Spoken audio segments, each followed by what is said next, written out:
Catherine today, and I'll be making this holiday placemat. And this is from a collection called Table Graces by designer Dunn. And Jean's daughter Cecily has graciously granted me permission to show you how to make this placemat today. And it's a really fun project, comes together pretty quickly, and it's perfect for a gift or for your own home. So let's get started. I'll show you how to make it.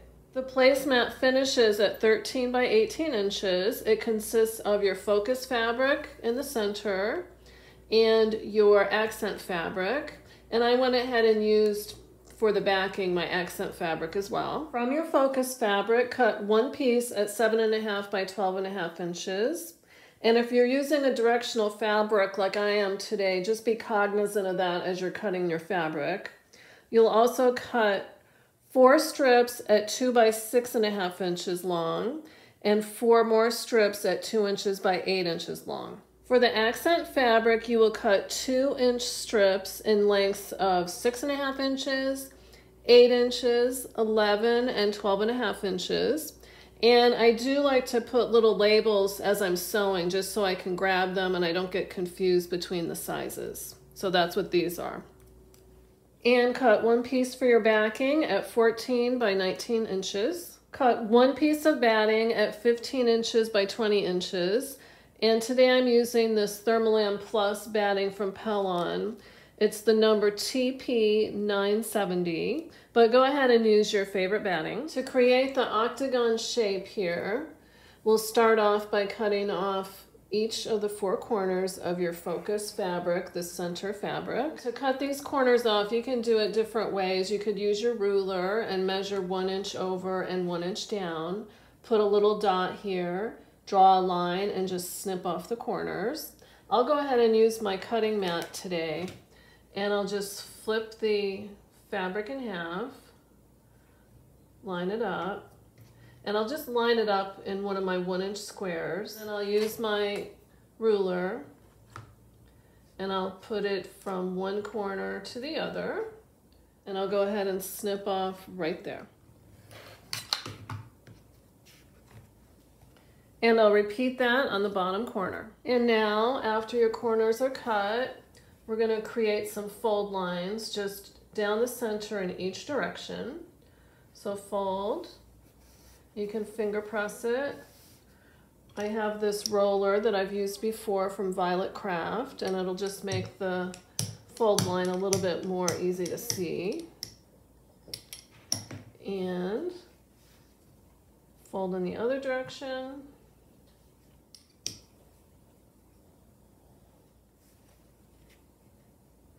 With your batting, do the same exact thing. Create fold lines down the center of each side.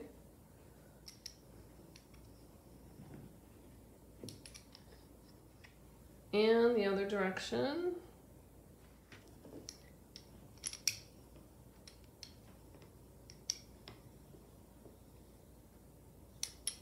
Now, following the fold lines, center your focus fabric on top of your batting, matching up these lines. And you can use some spray adhesive, or I have some temporary stick glue. If you want to use that, you can use pins just to attach these two together. I think what I'll do is I'll pin and pin, and I'll take it to the machine. I didn't do this with my sample, but what I'll do is just do 2 sewing lines, quilting lines, one here, since I already have my fold lines. And again, I'm just following my fold lines, and this will just nicely keep this fabric attached to my batting.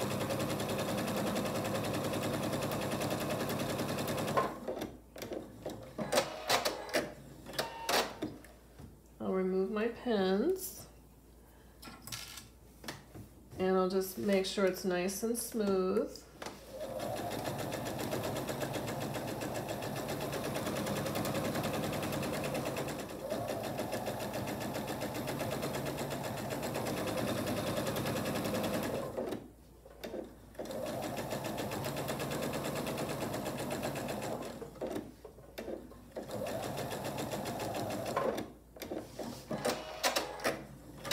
now take an 11-inch accent strip, and I like to work right next to my sewing machine when I'm making this. And you're lining up right sides together, the long edge of your focus fabric, and just center it. You'll have a little bit of fabric extending on each end, and pin. And repeat that with the bottom. Line up your raw edges and pin. And your 6.5-inch accent strips. Place those on each end, centered, matching up raw edge to raw edge. And you can see just a little bit of that accent fabric extends on each end. Pin. And repeat on the other end. Take it to the machine. Sew a 1/4 inch seam allowance along the long edges and the short edges. I have my 1/4 inch presser foot, and I'll just make sure these are nice and lined up.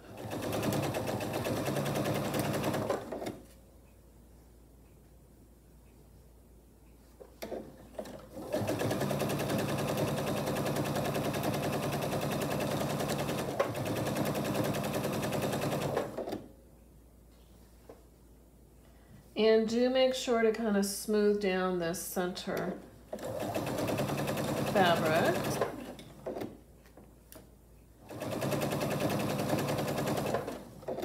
And I just keep checking to make sure I'm staying lined up. And set your stitches. And press toward the outside of your placemat. And you want to make sure it's nice and flat. And repeat that with your other strips. Now using your 6.5-inch focus fabric strips, we'll be placing those in each of the corners at an angle. And it'll be right sides together, and you're lining up right here on your corner and centered. And you want to make sure, if you're using a directional fabric, that you have your fabric going in the right direction, and I do. And pin. I have my 4 strips pinned in place. I'll take it to the machine, same thing, 1/4 inch seam along each of the 4 strips.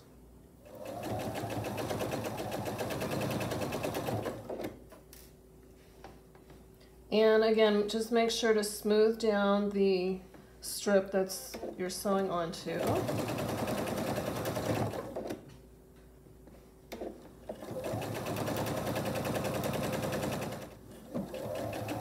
And continue on.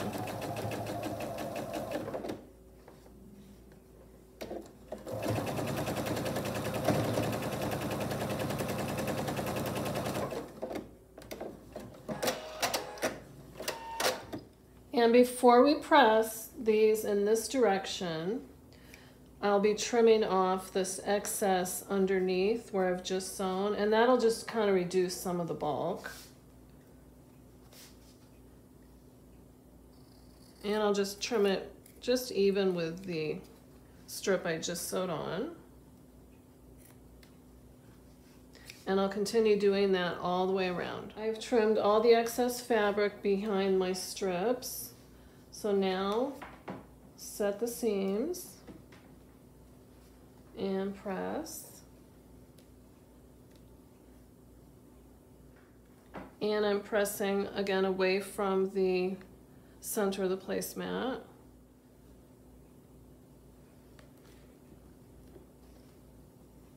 Now using my 12.5-inch and 8-inch accent fabric strips, I'll place those on the placemat.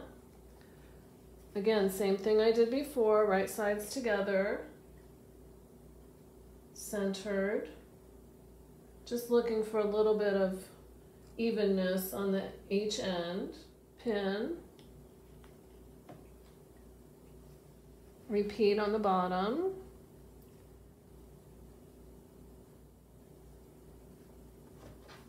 I'll take it to the machine, and off camera, I'll do the same thing.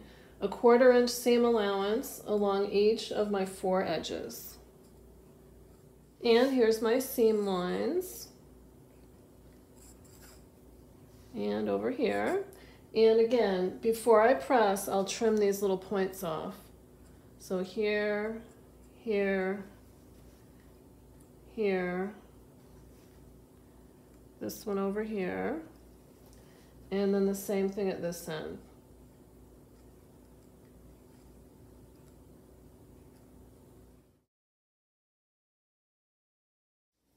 Again, press away from the center of your placemat.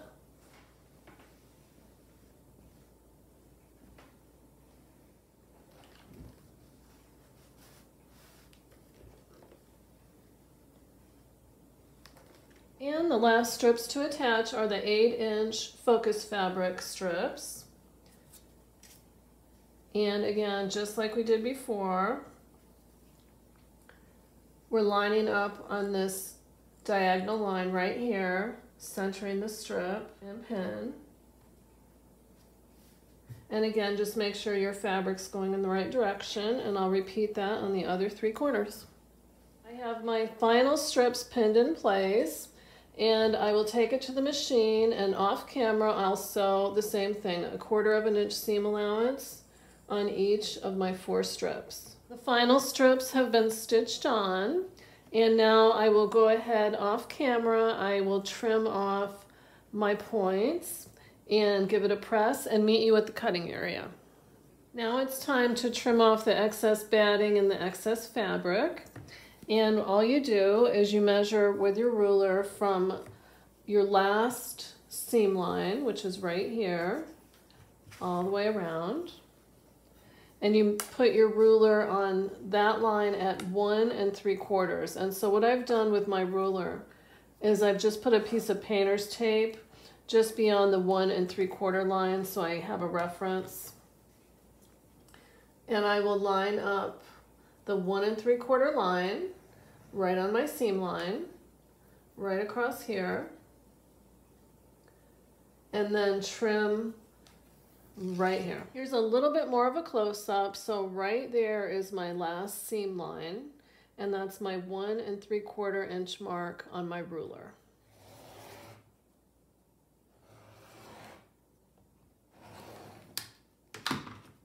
Here's my last seam line.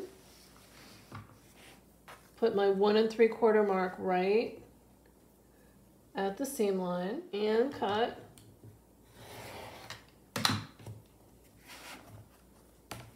And on my short end, here's my last seam. Line up my 1 3/4 and cut.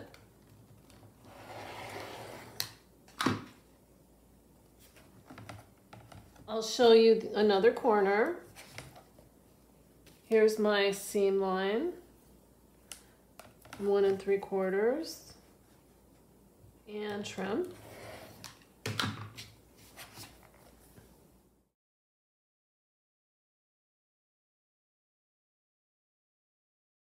The placemat is all trimmed, and I did just give it a press so it lies very nice and flat. Now I'll attach the back, and it'll be right sides together.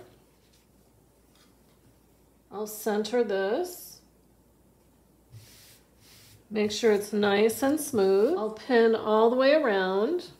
I've got it all pinned, and I did put double pins here and here, indicating where I want to start sewing and finish sewing. I'm leaving about a 4-inch gap right here for turning right side out. And I always turn it around and make sure there's no puckers or anything, and it's all nice and smooth on the back. It's a pretty small project, so usually there's no issue with that. I'll take it to the machine, a 1/4 inch seam allowance all the way around. I'll remove my first set of double pins, and you do want to secure your stitches at the beginning and at the end.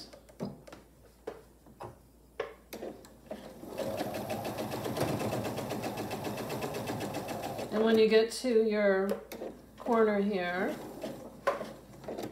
pivot and continue.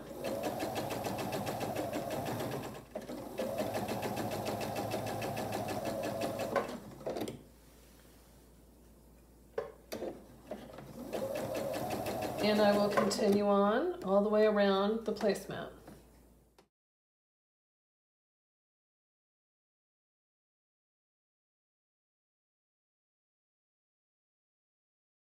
And I'm coming up to my double pins.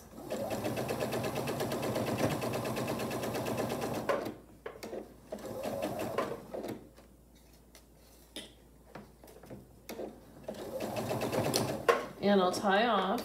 And now you need to trim off the excess backing fabric. You can do that with your rotary cutter or with your scissors. I'll just use my scissors.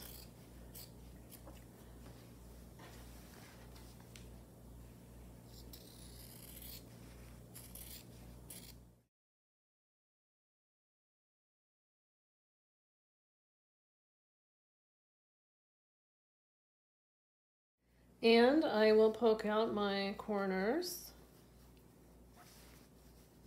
Chopsticks do a good job for this. Here's my opening, and so all I'll do is fold under the edges and just try to get it nice and straight.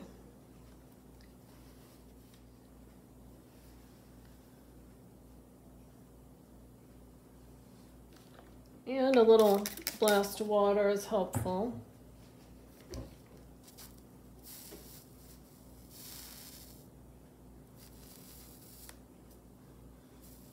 And pin.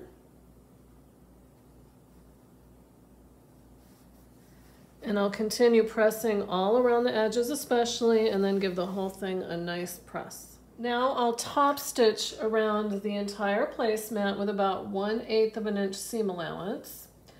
And to begin, I will pull up my bobbin thread because I do not want it to make a mess on the back. And I always like to use my tweezers. And I have switched to some really pretty green thread that goes nicely with this fabric. And 1/8 of an inch all the way around.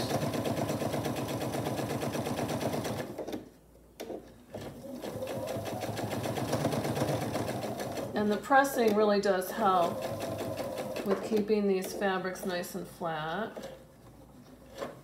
And again, when you get to your corner, pivot. I think I'm going to take one more stitch and continue on.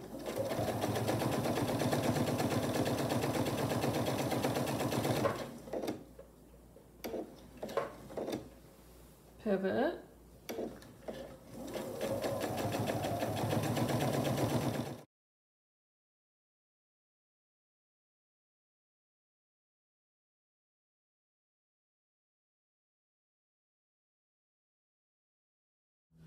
And I'm coming up to where I started, and I just try to do the best I can to match up to where I began sewing. Sometimes I'm better at that than others. And tie off.